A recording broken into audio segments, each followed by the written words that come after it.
এবার দেখাবো এইটা আনবক্সিং করে।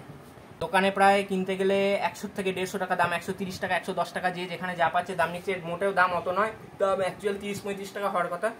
কিন্তু একমাত্র এই সার্কেল কোম্পানিতে দেখলাম, যেটা সম্ভবত এখানে যা লেখা আছে ব্যাঙ্গালোর থেকে এসছে, তো ওখান থেকে এই একমাত্র এটাই অনলাইনে পেয়েছিলাম, যেটার দামটা অনেকটা কম, এবং তাই সেটাই অর্ডার দিয়েছিলাম। ভেবেছিলাম আসবে না, অ্যাডভান্স পেমেন্ট করে দিয়েছিলাম, পেমেন্ট করা ছিল, এবং ব্লু ডার্টে এসেছিলো এখানে। ওখান থেকে এসে অনেক দিন এটা আটকে ছিল, প্রায় অন্ততপক্ষে আমি 12 তারিখে অর্ডার করেছিলাম, 12-13 তারিখে অর্ডার করেছিলাম মে মাসে।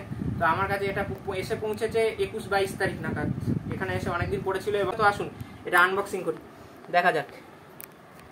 আমাকে ফোনেও পাচ্ছিল না, ডেলিভারি বয় বললো আপনাকে ফোনে পাইনি। তো একদিন ফোন করেছিল, প্রথম দিন ডেলিভারি দেয়নি, কেন কি করেছে জানি না। যাই হোক, এই দেখুন আমার ঠিকানা লেখা আছে, সব পরিষ্কার, ফোন নাম্বার দেওয়া আছে। তো ওরা দেখেনি প্রথম দিন, পরে একটা নম্বর থেকে ফোন করলো, জাঙ্ক কলারে করা ছিল, সেভ করা ছিল বলে কল নাকি ঢুকছিল না বললো।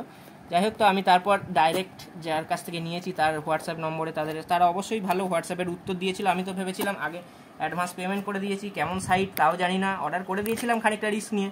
কিন্তু দেখলাম তারা রিপ্লাই দিল এবং খোঁজ খবর নিয়ে নিজেরাই বলল যে আপনার ওটা এখন বর্ধমানে পৌঁছে গেছে। এবং আমিও দেখতে পাচ্ছিলাম না, ব্লু ডার্টের ওয়েবসাইটেও দেখাচ্ছিল না। এই দেখুন, এই যে বিল পাঠিয়ে দিয়েছে, বাহ ভালোই করেছে, খুব একটা খারাপ বলবো না। কিন্তু প্রথমে ভাবছিলাম হয়তো আসবে না, তারপর অবশেষে দেখলাম এসছে।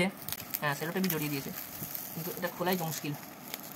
এবং উপর দিয়ে বাবুলের যে ইয়েগুলো, এবং এটা কিন্তু আপনারা দেখতে পাবেন খোলা অংশটা ওইভাবে রেডি করা, যেটা আপনাদের দেখালাম। এই যে এখানে যে রেডি করা, এরকম রেডি করা কিন্তু নয়, এর আগের পর্যায়টা যেভাবে এটা রেডি করতে হয় সেই অংশটা। কত প্যাকেট করেছে, দাম কম হলেও কিন্তু ভালো করেই প্যাকেটটা করেছে। এই দেখুন, এই যে প্যাকেটের মধ্যে এই দুটো হচ্ছে ওই কানেক্টার দুটো, যেটা দুটো পার্টে ঢুকে যাবে। এটা ঠেলে ঢুকিয়ে দিলেই ঢুকে যায়, এবং রেঞ্জ লাগে। এই যে এখানে কানেকশানটা করা আছে, আটকানো আছে, এই যে খুলে এটা এখানে এইভাবে প্যাঁচ দিয়ে খুলতে হয়। দেখুন খুব কত ইজিলি খুলে গেল। কিন্তু এটা তার কানেক্ট করে তারপর এটাকে ঢোকাতে হবে ভেতরে।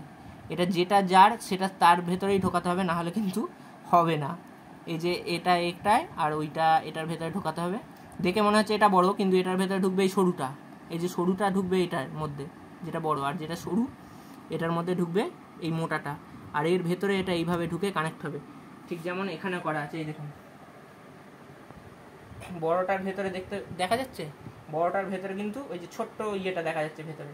আর এই দেখুন, যেটা সরু কানেক্টারটার ভেতরে কিন্তু মোটা, অর্থাৎ এর ভেতরে এই সরু কানেক্টারটা, যেটা এই সরু কানেক্টারটা এর ভেতরে ঢুকবে, এইরকম টাইট হবে। এর ফলে কিন্তু টাইট থাকার ফলে লুজ কানেকশান হওয়ারও কোনো ভয় নেই। তো এইটা আপনারা অবশ্যই ব্যবহার করবেন। এই দেখুন, ওয়াশারের মতো দেওয়া আছে, যাতে কোনো রকমভাবে জল ঢুকতে না পারে, একদম টাইট করা আছে, ওয়াটারপ্রুফ করার কিন্তু সমস্ত ব্যবস্থা করা হয়েছে। দামটা এমনি এমনি নয়, বেশ ভালো, ছাদে পড়ে থাকবে, অবশ্যই এগুলো ইউজ করবেন।